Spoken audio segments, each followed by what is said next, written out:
शेख हसीना की बांग्लादेश में मौजूदा स्थिति। बांग्लादेश की जेन जी पीढ़ी के लिए शेख हसीना शायद सबसे लंबे समय तक याद रहने वाली प्रधानमंत्री हैं।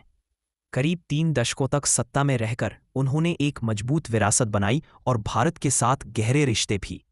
वे सिर्फ राजनीति तक सीमित नहीं थीं, वे भारत को आम, मछली और पारंपरिक मिठाइयों जैसे तोहफे भेजने के लिए भी जानी जाती थी। लेकिन वही महिला जो कभी अजेय मानी जाती थी, आज विरोधियों पर कार्रवाई के कारण मौत की सजा और देश निकाले का सामना कर रही है। और विडंबना ये है कि जिन युवाओं ने उन्हें प्रधानमंत्री के रूप में बचपन से देखा, वही उनके पतन के पीछे सबसे बड़ी ताकत बने। शेख हसीना का जन्म 28 सितंबर 1947 को शेख मुजीबुर रहमान के घर हुआ था, जो बाद में बांग्लादेश के पहले राष्ट्रपति बने। उनके जन्म के समय वे एक युवा राजनीतिक कार्यकर्ता थे, जिन्होंने अभी अभी पूर्वी बंगाल, जो तब पाकिस्तान का हिस्सा था, में राजनीति शुरू की थी।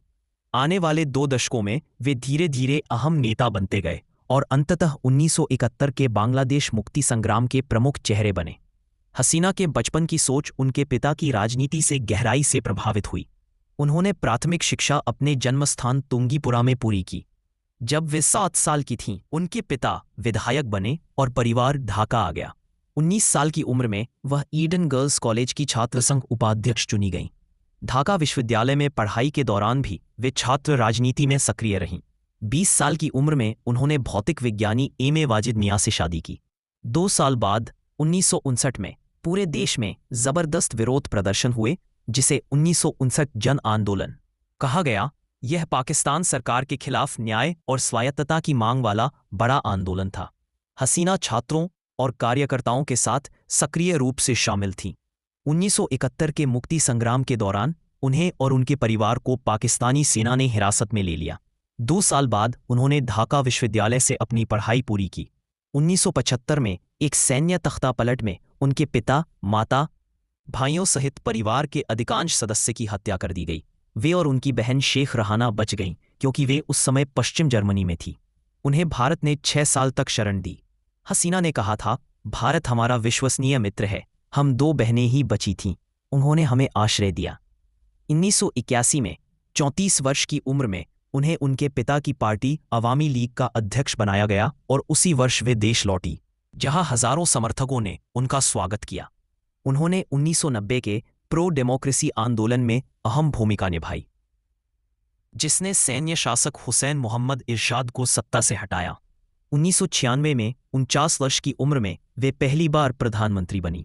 उनके कार्यकाल के दौरान उन्होंने भारत के साथ गंगा जल बंटवारा समझौता और दक्षिण पूर्व बांग्लादेश के आदिवासी समूहों के साथ शांति समझौता किया, लेकिन उन पर रक्षा सौदों में भ्रष्टाचार और भारत के प्रति ज्यादा झुकाव रखने के आरोप भी लगे। आलोचकों का मानना था कि उन्होंने भारत को सुरक्षा और आर्थिक सहयोग के माध्यम से रणनीतिक फायदे दिए। 2001 में चुनाव हार गईं और उनकी प्रतिद्वंद्वी खालेदा जिया प्रधानमंत्री बनी। दोनों के बीच विरोध इतना बड़ा कि देश में बम धमाकों और राजनीतिक हिंसा की घटनाएं बढ़ गईं। 2004 में विपक्ष की नेता रहते हुए उनके एक रैली में ग्रेनेड हमला हुआ, जिसमें 24 लोग मारे गए और उनकी सुनने की क्षमता प्रभावित हुई। 2009 में राजनीतिक अस्थिरता और सैन्य हस्तक्षेप के दौर के बाद वे भारी बहुमत से फिर सत्ता में लौटी। उनके दूसरे कार्यकाल में बांग्लादेश तेजी से विकसित हुआ। 2009-2023 के बीच औसत जीडीपी वृद्धि 6%, 2010 में गरीबी दर 11.8%, 2022 में 5%, 2020 में प्रति व्यक्ति जीडीपी ने भारत को भी पार किया। इंफ्रास्ट्रक्चर प्रोजेक्ट शुरू किए, जिनमें $4 अरब का पद्मा ब्रिज भी शामिल है। लेकिन इसी दौरान उन पर विपक्ष पर कठोर कार्रवाई और तानाशाही तरीकों का आरोप लगा। 2021 में अमेरिका ने रैपिड एक्शन बटालियन आरएबी पर मानवाधिकार उल्लंघन के आरोपों में प्रतिबंध लगाया। एनजीओज और रिपोर्टों के अनुसार 2009 से 600 से ज्यादा गायब होने की घटनाएं, 2018 से 600 से ज्यादा एक्स्ट्रा जुडिशियल किलिंग, विपक्षी नेता, पत्रकार और मानवाधिकार कार्यकर्ता निशाने पर।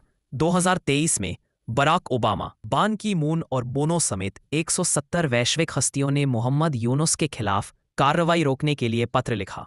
बाद में यूनुस 2024 की अंतरिम सरकार के प्रधानमंत्री बने। 2024 के चुनाव से पहले विपक्ष के हजारों नेताओं की गिरफ्तारी हुई। अमेरिका और ब्रिटेन ने चुनाव को स्वतंत्र और निष्पक्ष मानने से इनकार कर दिया। बीएनपी ने चुनाव का बहिष्कार किया, लेकिन हसीना फिर 5वीं बार सत्ता में आई। एक तरह से एक दलीय चुनाव बन गया। 5 महीने बाद सरकारी नौकरियों में आरक्षण को लेकर देश भर के विश्वविद्यालयों में प्रदर्शन शुरू हुए। हसीना ने आंदोलनकारियों को देशद्रोही कहा। हिंसक दमन में 1400 से अधिक लोग मारे गए और हजारों घायल हुए। आंदोलन सरकार विरोधी विद्रोह में बदल गया। जनता ने उनके घर पर हमला किया, उसे तोड़फोड़ कर लूट लिया। यहां तक कि उनके पिता के घर पर भी हमला किया गया। 5 अगस्त 2024 को हसीना भारत भागकर शरण ले ली। 1.5 साल बाद बांग्लादेश की इंटरनेशनल क्राइम्स ट्राइब्यूनल ने उन्हें अनुपस्थिति में मौत की सजा सुनाई, ठीक उसी अदालत से जिसे उन्होंने 2009 में खुद बनाया था। आरोप: हिंसा भड़काना, हत्याओं का आदेश देना, अत्याचार रोकने में विफल रहना। हसीना ने निर्णय को पक्षपाती, राजनीति से प्रेरित और एक अवैध सरकार की साजिश बताया।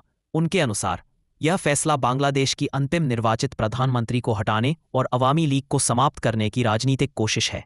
दोषी हो या निर्दोष, उनके पिता से मिली विरासत और उन्होंने जो साम्राज्य बनाया वह आज ढहने की कगार पर खड़ा है। और यह था न्यूज़ ऑफ द वीक। ज्यादा अपडेट्स के लिए सब्सक्राइब करें।